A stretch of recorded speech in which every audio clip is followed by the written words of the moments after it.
girman kai gare su ni kuma ban so mutum ta yi wuri ne ya walakanta ni shi a ba ne ce sai mun yi selfie wallahi yayi sai ka dawo kai matsala gare ka to yayi dama kai dan son banza ne sai ka dawo da gida ko kai akin Sabuwar kin Sabuwar to don Allah ina son mu ɗaya selfie okay ba mu ala ga wai ka dauka da kanka kai amina za kai inna lillahi wa inna ilaihi raji'un ba tsamen ka ne teyi ba na dauka wai kana cikin dauko yin tura sabuwa wakar da kai waya ta baka mali Ogan zamani mali da Allah waka ta naka son ka saka mu da wannan wadda nuwa yudi girama.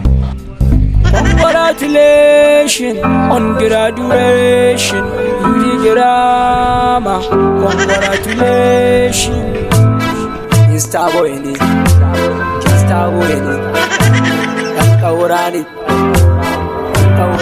Mr. Boy ne Kaurani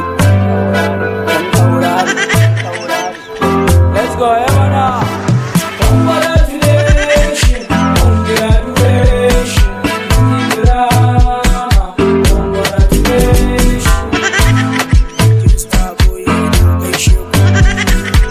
To kada ku manta on 29 ranar Sunday za ta fashe ni ma zan halatta za mu halatta tare da King Sabuwar. King Sabuwar koyarwa muna nan tare da Ogan zamani na Sunday on 29 October insha Allah za ta fashe.